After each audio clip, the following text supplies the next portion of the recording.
आज के इस वीडियो लेक्चर में मैं आप लोगों को सूट एपिकल मेरिस्टेम से संबंधित थ्योरीज़ के बारे में बताऊंगा। इससे पहले जो वीडियो लेक्चर था मैंने उसके अंदर सूट एपिकल मेरिस्टेम के ऑर्गेनाइजेशन के संबंध में बताया था कि इसके समझाने के लिए कुल 8 थ्योरीज दी गई है। पहली थ्योरी थी एपिकल सेल थ्योरी, फिर दूसरी थी हिस्टोजन थ्योरी, तीसरी है ट्यूनिका कॉर्पस थ्योरी, फिर नेक्स्ट है हिस्टोजेनिक लेयर थ्योरी, फिर उसके बाद है मेंटल कोर थ्योरी, फिर उसके बाद है न्यूमेंस कॉन्सेप्ट, फिर उसके बाद है कॉन्सेप्ट ऑफ फ्रेंच स्कूल और लास्ट होता था साइटोहिस्टोलॉजिकल जोनेशन। ये मैंने अपने इससे पहले वाले वीडियो लेक्चर में आपको बताई थी कि ये 8 थ्योरीज है। उसके अंदर मैंने एपिकल सेल थ्योरी के बारे में आप लोगों को बता दिया था। आज अपन बात करेंगे सूट एपिकल मेरिस्टेम को समझाने के लिए जो दूसरी थ्योरी दी गई है हिस्टोजन थ्योरी, उसके बारे में बात करेंगे। तो मैंने आपको पहले ही बताया था कि मैं बहुत ही धीरे और बहुत ही शॉर्ट में बताता हूँ जिससे कि आप लोगों को नोट्स बनाने में सहूलियत हो। तो आज की जो थ्योरी है वो है हिस्टोजन थ्योरी। हिस्टोजन थ्योरी को हैंस्टी ने प्रतिपादित किया। किसने प्रतिपादित किया? हैंस्टी ने प्रतिपादित किया। इस थ्योरी के अनुसार कि सूट एपिकल मेरिस्टेम के शीर्ष भाग पर मेरिस्टेमेटिक सेल्स की 3 लेयर पाई जाती है। इन लेयर को हिस्टोजन्स कहते हैं और ये जो 3 लेयर है वो आगे विभाजित होकर के अपने अपने पार्ट का निर्माण करती है। ये जो 3 लेयर है जिसको कि अपन हिस्टोजन का नाम दिया है, इसको अपन टिश्यू बिल्डर्स भी कहते हैं। क्या कहते हैं? Tissue builders. तो क्या बात हुई कि हिस्टोजन थ्योरी को हैंस्टी ने प्रतिपादित किया। नंबर दूसरी बात क्या कि सूट एपिकल मेरिस्टेम के शीर्ष भाग पर मेरिस्टेमेटिक सेल्स की 3 लेयर पाई जाती है जिन्हें हिस्टोजन कहते हैं और इन हिस्टोजन को अपन टिश्यू बिल्डर्स लेयर भी कहते हैं। ये 3 लेयर कौन कौन सी है? सबसे पहली है डर्मेटोजन, दूसरी है पेरिबेलम और थर्ड है प्लीरो। ठीक है, पहली कौन सी? डर्मेटोजन, दूसरी कौन सी? पेरिब्लेम और थर्ड कौन सी? प्लीरो। अब आते हैं डर्मेटोजन पे। यह सबसे बाह्यतम परत है। कौन सी? डर्मेटोजन। इस जोन की जो सेल है वो पेरिक्लाइनली और एंटीक्लाइनली डिवाइड होकर के केवल एक बार होगी। पेरिक्लाइनली एक बार और बाद में नंबर ऑफ एंटीक्लाइनल डिवीजन करके केवल एपिडर्मिस का निर्माण करती है। ठीक है, पहली कौन सी? डर्मेटोजन। डर्मेटोजन क्या? सबसे बाह्यतम परत या सबसे बाह्यतम हिस्टोजन जो एक बार पेरिक्लाइनल और नंबर ऑफ एंटीक्लाइनल डिवाइड होकर के एक सिंगल लेयर का निर्माण करेगी, जिस सिंगल लेयर को अपन कहेंगे क्या? उस सिंगल लेयर को कहेंगे अपन एपिडर्मिस। ठीक, दूसरी आती है पेरिब्लेम। यह जो लेयर है वो डर्मेटोजन के ठीक नीचे पाई जाती है। ठीक है, प्रारंभिक अवस्था में ये सिंगल लेयर होती है। बाद में इसके अंदर कई तो पेरिक्लाइनल डिवीजन हो जाएंगे, कई एंटीक्लाइनल डिवीजन होकर के एक मास ऑफ सेल की एक लेयर का निर्माण कर देगी। ठीक है, ये जो लेयर होगी उसके अंदर कौन कौन होगा? उस लेयर के अंदर होगी कॉर्टेक्स होगा, हाइपोडर्मिस होगी और एंडोडर्मिस होगी। कौन कौन सा? हाइपोडर्मिस, कॉर्टेक्स और एंडोडर्मिस का निर्माण करती है। और आप लोगों को पता ही है कि हाइपोडर्मिस, कॉर्टेक्स और एंडोडर्मिस को सम्मिलित रूप से अपन क्या कहते हैं? ग्राउंड टिश्यू कहते हैं। तो दूसरे शब्दों में अपन इसको घुमा करके क्या कह सकते हैं कि पेरिब्लेम है वो प्रारंभिक अवस्था में सिंगल लेयर होती है, उसके बाद उसके अंदर कई पेरिक्लाइनल डिवीजन होंगे और कई एंटीक्लाइनल डिवीज़न होंगे, जिसके फलस्वरूप एक मास ऑफ सेल का लेयर बन जाती है।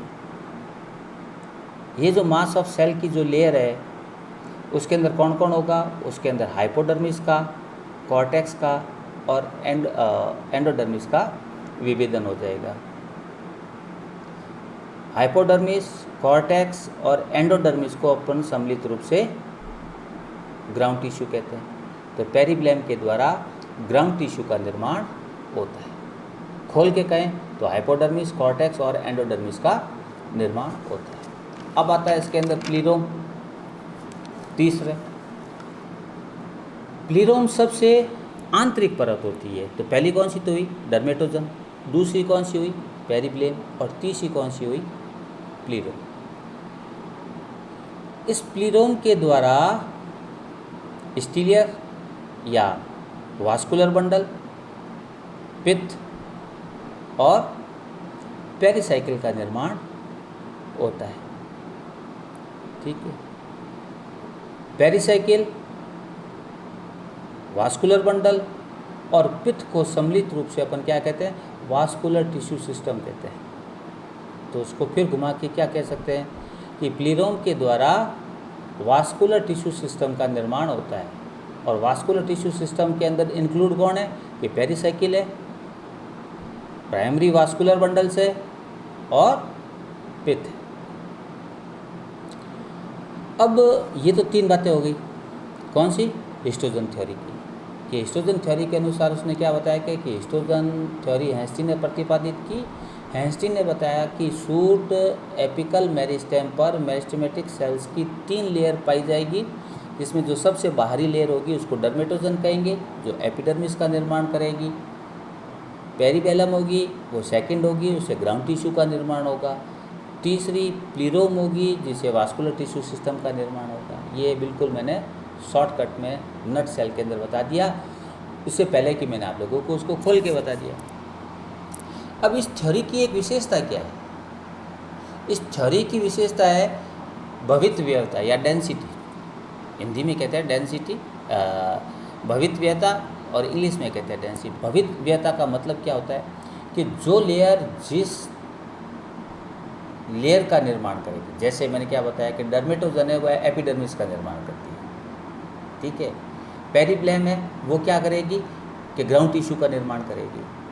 और प्लीरोम क्या है कि वास्कुलर टिश्यू सिस्टम का निर्माण करेगा। तो ये थ्योरी यही कहती है कि जो लेयर जिस जोन को बनाने के लिए निश्चित है, वह लेयर उसी जोन का निर्माण करेगी। इसे कहते हैं भवितव्यता। ठीक है। ये इसकी सबसे प्रमुख विशेषता है। कौन कहता है? ये हैंस्टीन। कि ये मेरी जो थ्योरी है वो ये कहती है कि जो लेयर जिस जोन का निर्माण करेगी, उस जोन का निर्माण दूसरी लेयर नहीं कर सकती। इसको कहते हैं भवितव्यता या डेंसिटी। अब इसका ऑब्जेक्शन क्या है? तो पहला ऑब्जेक्शन तो ये है कि जिम्नोस्पर्म और एंजियोस्पर्मिक प्लांट्स के सूट के एपेक्स पर ऐसी 3 लेयर का अभी तक ज्ञात नहीं हो पाई है, तो उसको अपन वहाँ पर लागू नहीं कर सकते। दूसरी कमी क्या? जो हैंस्टीन जोर दे करके कहता है कि मेरी थ्योरी है वो भवितव्यता के सिद्धांत पर ही कार्य करती है, यानी डेंसिटी के नियम पर ही कार्य करती है।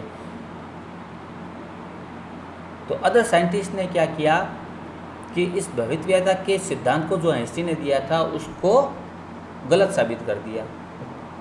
गलत कैसे साबित किया? कि उन्होंने कहा कि डर्मेटोजन के द्वारा एपिडर्मिस, पेरिब्लेम के द्वारा ग्राउंड और प्लीरोम के द्वारा वास्कुलर टिश्यू सिस्टम। तो उन्होंने क्या किया कि पेरिब्लेम के द्वारा ग्राउंड टिश्यू का निर्माण कर दिया और ग्राउंड टिश्यू वाले यानी पेरिब्लेम के द्वारा, प्लीरोम के द्वारा वास्कुलर टिश्यू सिस्टम का निर्माण कर दिया।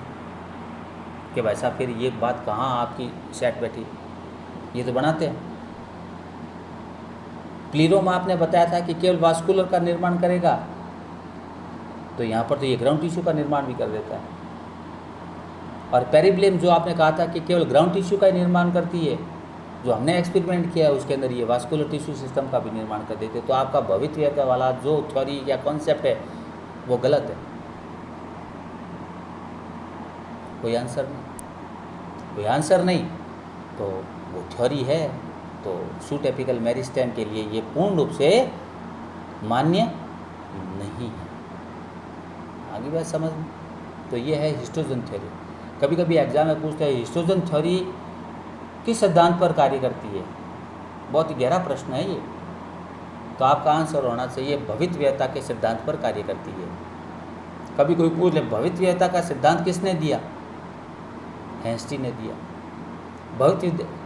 भविष्यवेता के सिद्धांत को समझाइए, तो आपको ये पूरा बताना है आइंस्टीन क्या, कि आइंस्टीन ने ये 3 लेयर बताई थी कि जिसके अंदर डर्मेटोजन एपिडर्मिस, पेरिप्लेम ग्राउंड टिश्यू और प्लीरो में वो वास्कुलर टिश्यू सिस्टम का निर्माण करेगी।